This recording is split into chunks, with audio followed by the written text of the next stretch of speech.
Hello! Welcome to English for Shared.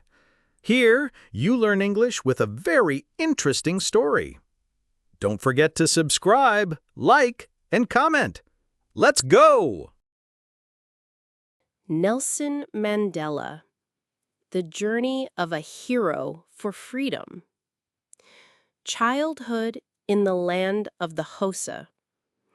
Nelson Mandela was born on July 18th, 1918, in the small village of Mvezo, deep in the Eastern Cape province of South Africa.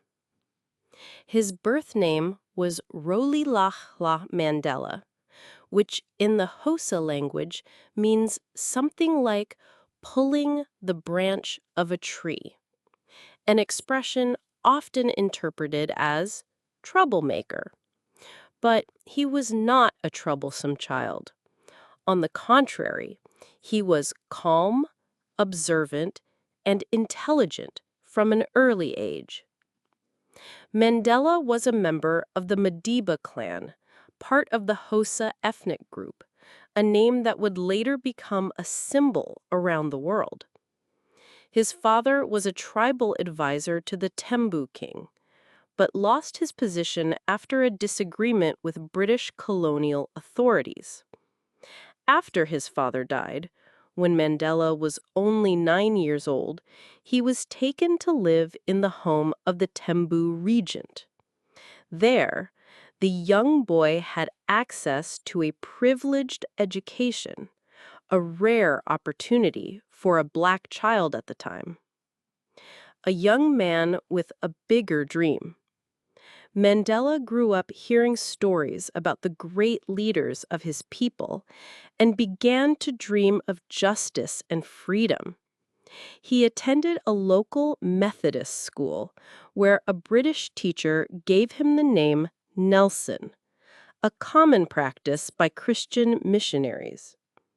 He was a good student with a strong sense of honor and justice. He later studied at Hildetown College and then at the University of Fort Hare, the only university for Black South Africans at the time. But he didn't finish his studies at Fort Hare. He was expelled after joining a student protest. This was a turning point. The young Madiba was beginning to take a stand against injustice. When he returned home, he found out he was to be part of an arranged marriage. Refusing this fate, Mandela fled to Johannesburg, starting a new chapter in his life. Political awakening. In Johannesburg, Mandela had to work hard to survive. He worked as a mine security guard and then as a clerk at a law firm. But the most important thing was that he met Walter Sisulu, a key figure in the fight against apartheid. Sisulu introduced him to the African National Congress, the ANC, the main black political movement in South Africa. Mandela joined the ANC and dove into activism. He studied law at the University of Witwatersrand, where he was one of the few black students. There, he experienced racism firsthand, which only strengthened his resolve to fight for a more just South Africa. In 1944, he helped found the ANC Youth League, aiming to make the movement more active and militant. This was the beginning of his transformation from an idealistic young man to the great leader the world would come to know. Apartheid, a cruel system. In 1948, the National Party, dominated by white Afrikaners, came to power and officially implemented apartheid. This was a brutal system of racial segregation. Laws were passed to separate whites and blacks in every part of life: housing, education, transportation, marriage, and work. Mandela and the ANC decided to resist. At first, the fight was peaceful: boycotts, strikes, and civil disobedience. But the government responded with violence and mass arrests. In 1952, Mandela and other leaders were arrested for leading the Defiance Campaign against apartheid laws. Despite repression, Mandela stood out as a lawyer and civil rights defender. With Oliver Tambo, he opened the first black law firm in South Africa, serving the poor black population who had no access to justice. From activist to enemy of the state. In the 1960s, after the Sharpeville massacre, where police killed 69 black protesters, Mandela realized peaceful protest was no longer enough. Together with other militants, he founded the armed wing of the ANC called Mkhonto de Wisizwe, Spear of the Nation. Mandela went underground. He traveled to African countries and even to England, seeking support for the armed struggle. But in 1962, he was captured and arrested. In the famous Rivonia trial in 1964, he was sentenced to life in prison for sabotage. During the trial, he gave a speech that moved the world. "I have fought against white domination, and I have fought against black domination. I have cherished the ideal of a democratic and free society in which all persons live together in harmony and with equal opportunities. It is an ideal for which I hope to live and achieve. But if needs be, it is an ideal for which I am prepared to die." 27 years in prison. Mandela was sent to Robben Island, a cold and isolated prison. There, he was forced into hard labor, given poor food, suffered from the freezing cold, and lived under constant surveillance. He was allowed one visit every 6 months and could write only 2 letters per year. Even under such harsh conditions, he never gave up. He studied, read, taught fellow prisoners, and became the symbol of resistance. His dignity and strength impressed even his jailers. While Mandela was imprisoned, global pressure against apartheid grew. Protests, economic boycotts, and sanctions against South Africa increased every year. Mandela became a living legend, even without being seen or heard publicly. The world changes, and so does South Africa. By the 1980s, South Africa's situation began to shift. The economy was struggling, internal protests intensified, and the regime began to weaken.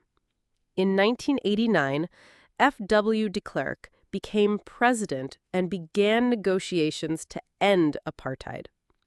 On February 11, 1990, after 27 years in prison, Nelson Mandela was released. He walked out with his head held high, hand in hand with his wife Winnie, waving to the crowds. The world wept with emotion. But the road ahead was still long. Mandela led negotiations with the white government to ensure a peaceful transition. He called for peace, forgave his enemies, and sought reconciliation. Instead of revenge, he offered hope. The first free election. In 1994, South Africa held its first free elections where all citizens, white, black, mixed race, and Indian, had the right to vote. Millions went to the polls. The ANC's victory was expected. Mandela, at 75 years old, was elected the first Black president of the country. His inauguration speech was unforgettable. Never, never, and never again shall it be that this beautiful land will again experience the oppression of one by another. Let freedom reign. God bless Africa. Mandela served as president from 1994 to 1999. During his term, he promoted reconciliation policies, created the Truth and Reconciliation Commission, led by Archbishop Desmond Tutu, to investigate apartheid crimes, and encouraged national unity. A leader who knew when to step down. In 1999, Mandela chose not to run for a second term. He retired from politics, a rare move among African leaders. But he didn't disappear from public life. He continued fighting for social causes, raised awareness about HIV/AIDS, and promoted peace in conflicts across Africa. He received awards and honors from around the world. In 1993, he won the Nobel Peace Prize alongside F.W. de Klerk. He was recognized as one of the greatest leaders in modern history. Mandela showed the world that it's possible to forgive without forgetting, to fight without hatred, and to win without humiliation. The final goodbye.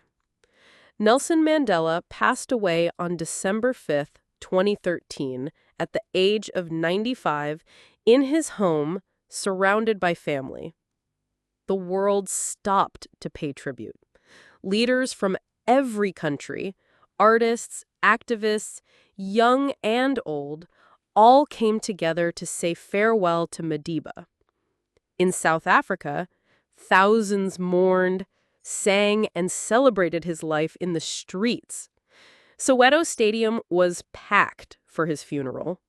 People danced, just as he had wanted. It wasn't just a farewell, it was a thank you. Mandela left behind an eternal legacy, the power of hope, peace, and forgiveness. The seed planted.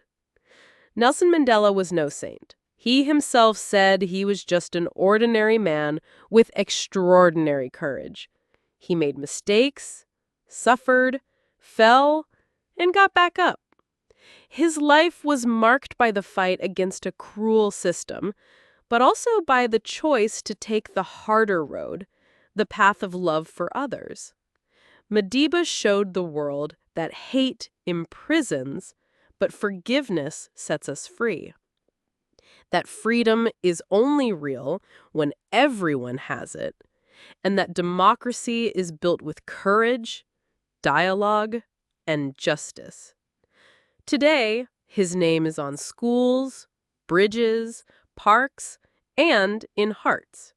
But more important than honors is following his example: to listen, respect, fight, and forgive.